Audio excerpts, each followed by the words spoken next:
All right, the plan is we're gonna take apart as much as we can and see what we can do to try and fix this. I know there's a few videos that remove the lock from the brake.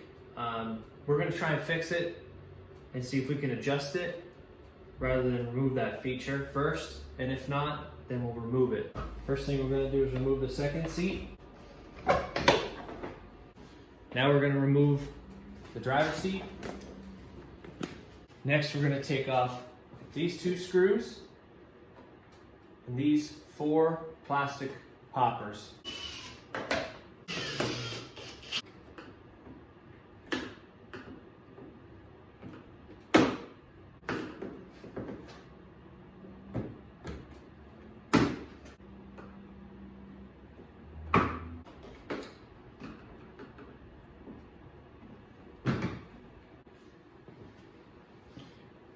Two more poppers right here and here.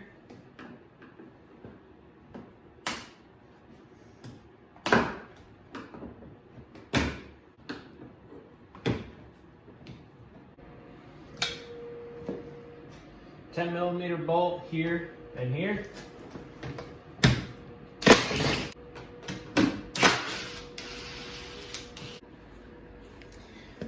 Another popper right here.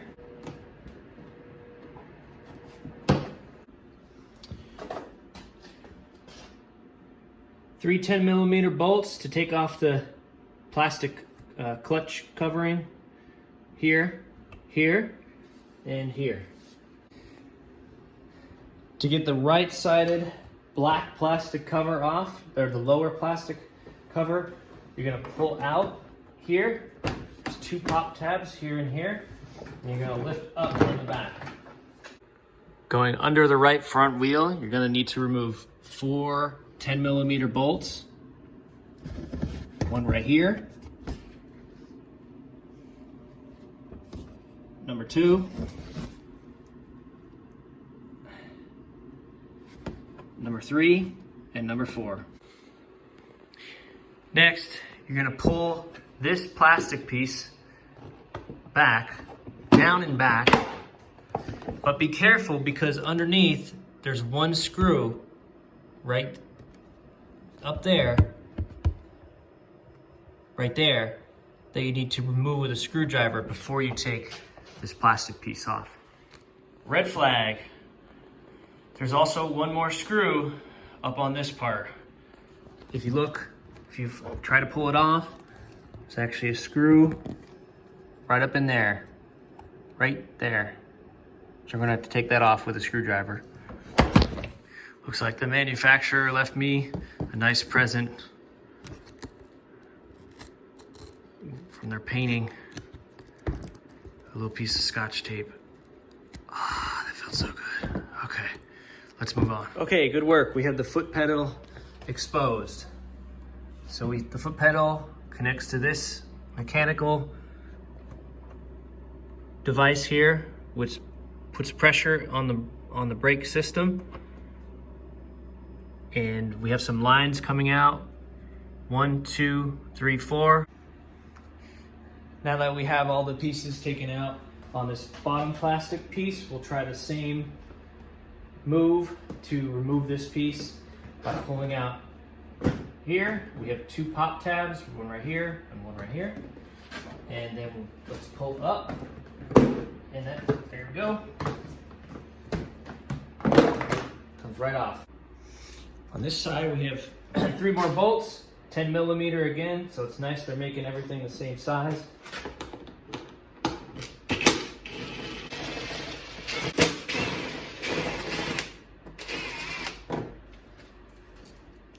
Now we're going under the left front wheel, and we have 4 10mm bolts again. One there. That's a screw. I'm not sure if I need to take that out, but we'll find out. 2, 3, and a black one here, 4. Okay, so it looks to be this screw is part of what holds this cover on. So we're gonna remove this screw and then see if we can pull that cover off. It appears there are more bolts underneath that shifting cover. All right, once you get that screw off from underneath the wheel well, okay, once you get the screw off from underneath the wheel well, you got two other things holding this on. You have a pop tab here, and then you also have like a plastic hook insert. And what you have to do is you have to pop up here on this side first, and then pull it back this way. And you should be able to take that right off. Now, don't be like me and break that plastic piece right here. This is what that plastic piece looks like. So I'm gonna do something to get that back on. Okay, next we have 1, 2, 3, 4 10mm bolts and one other screw holding this next plastic guide piece on. So we're gonna take the bolts off first.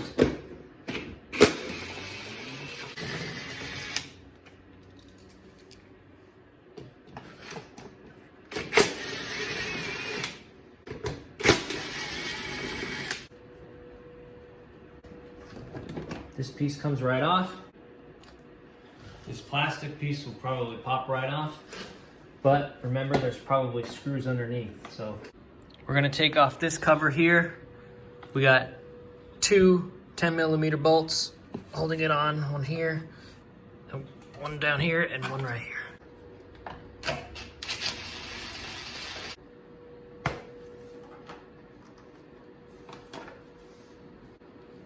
Got one more 10mm bolt right here.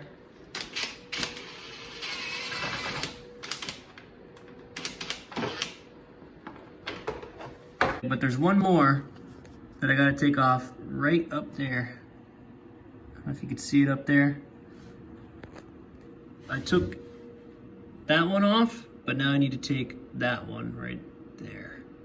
Okay, there are 2 more screws to take off before you can take this panel off. Right up here.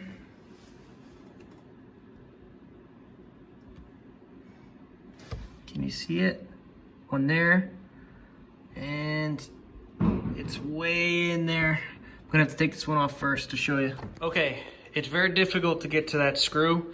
So what I'm gonna have to do is I'm gonna have to take off this cover right here.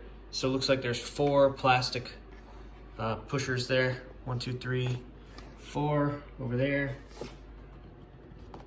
right there. So we'll take those off.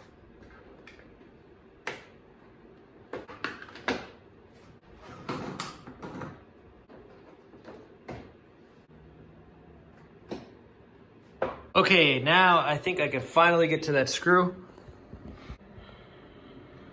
Right there, mother. Now what's clear to me is that this shifting mechanism does not have what the older models have as far as that interlocking device from the brake. I didn't see anything coming out of the brake to here, and nor is there anything here that resembles what I've seen in other videos. So I'm gonna take it outside and see if I could get it to lock again and see if I can see what's going on now that I have everything taken apart. All right, so this is a perfect example of the problem I'm talking about. Right now I'm in reverse. I have the brake depressed. Look to see if that theft lock device was blocking it, and it's not.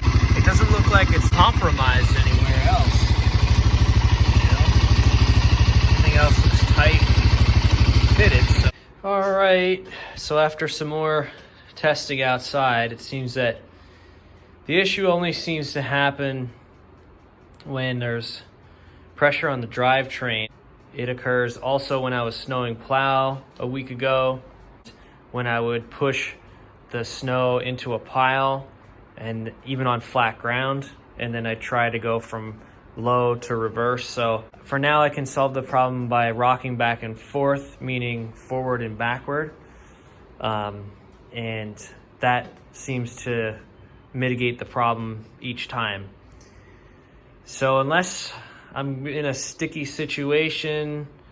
This shouldn't cause too much problems. Even though this was not a fix, and I'm disappointed about that, I'm still happy that I was able to take apart the panels and get more familiar with where things are. And in the future, if I need to take it apart, it can expedite that process. Thanks for watching. Future CFMOTO man here, editing stage. If anybody has any clue on how to fix that, please comment below. I'll try anything at this point. Any future ideas for future videos or things you want to see on the machine, just comment below. If you like what you're seeing with the channel, I think I'll keep going with it. You know, give me a like, subscribe, and I'll see you guys next time.